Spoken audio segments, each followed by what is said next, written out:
Huhitaji kuwa na biashara ambayo unaifanya ili usajili kampuni. Huhitaji kuwa milionea ili usajili kampuni. Huhitaji kuwa na hadhi fulani usajili kampuni. Kampuni ni makaratasi. Kampuni sio magari, kampuni sio majumba, kampuni sio majengo. Unaweza ukawa na tamani siku moja ufanye biashara. Unatamani siku moja utoe level ya biashara ndogo ulionayo kuja kwa level kubwa. Unatamani siku moja kupata tenda, unatamani kufanya biashara na serikali, unatamani kufanya biashara za kimataifa, unatamani kutambulika na taasisi za kifedha, unatamani kupata uhalali na umiliki halali kisheria. Ukiwa unatamani hivi vitu, una uwezo wa kusajili kampuni yako sasa hivi, ukaanza kuwa nayo, ukafahamu kwamba okay, uendeshaji wa kampuni upoje, taratibu za kikodi zipoje. Kwa mfano, kila mwezi huwa watu wanaandika maendeleo ya kampuni, wanaandikaga nini. Tena ukifanya kazi na sisi tutakwambia kila mwezi wanaandikaga hivi, unaandika pale papo, kila mwezi unaandika. Ni bure, sio hela. Hamna mtu anakupiga, hamna mtu, hauhitaji utaalamu. Wewe sajili kampuni yako, kuwa nayo standby. Kwa sababu tunasema bahati ni muunganiko kati ya maandalizi uliyoyafanya na opportunity ilipokuja. Preparation na opportunity zikikutana na kusema alipata bahati bwana, bahati nzuri alikuwa na kampuni yake, bahati nzuri alikuwa na documents zake, bahati nzuri alikuwa tayari yuko tayari. Kama Mungu, sio kama Mungu wala bahati nzuri.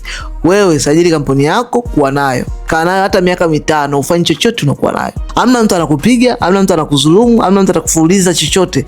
Maana nikwambie, hapa duniani hamna mtu atakayekuuliza kwa nini una kampuni, wala hamna mtu atakayekuuliza kwa nini uingize pesa. Chukua kampuni, kuwa nayo, jifunze. Ukisajili kampuni na sisi, kwa mfano kusajili kampuni na sisi tutakufundisha kila mwezi watu waga wanajaza nini. Tutakusaidia kujaza mwanzoni pale, tutakuelekeza, kisha utaanza kujaza mwenyewe. Unaanza mwaka wa kwanza unajaza, mwaka wa pili unajaza, mwaka wa tatu. Unaweza kushangaa inatokea opportunity inahitaji mtu mwenye kampuni.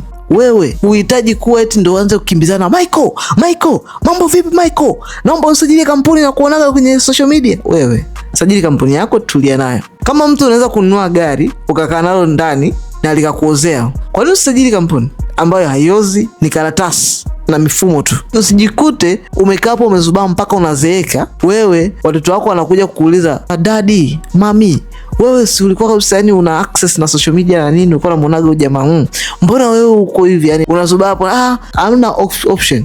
Na watoto wako nitawatumia hii content. Lakini kigezo kikubwa cha kufanya kazi na mimi, unatakiwa uwe na kigezo kimoja kati ya vitu viwili. Either kwenye ajira hiyo ulikoajiriwa huko, uwe na uwezo wa kuingiza at least 5 milioni kwa mwezi kwenye kaika zako ajira, labda una vikoba vyako unafanya nini. Kama unaweza kuingiza 5 milioni kwa mwezi, njoo nipigie. Kama wewe au una 5 milioni na kuendelea iko kwenye benki tu, akaunti yako imetulia, nipigie simu. Sio kwamba hizo 5 milioni za usajili, hapana. Hizo 5 milioni ni kwa ajili ya qualification. Lazima uwe na qualification fulani ya kuweza kufanya kazi na mimi. Watu wengine huko wanaweza kusaidia kufanya kazi bila masharti, lakini kwangu kuna masharti kidogo. Kufanya kazi na Michael, sio watu wote wanafanya kazi na mimi. Kwa hiyo kuna baadhi ya watu ambao wanafanya kazi na mimi. Comment neno usajili hapo chini, nitakufikia kusaidia kusajili kampuni yako.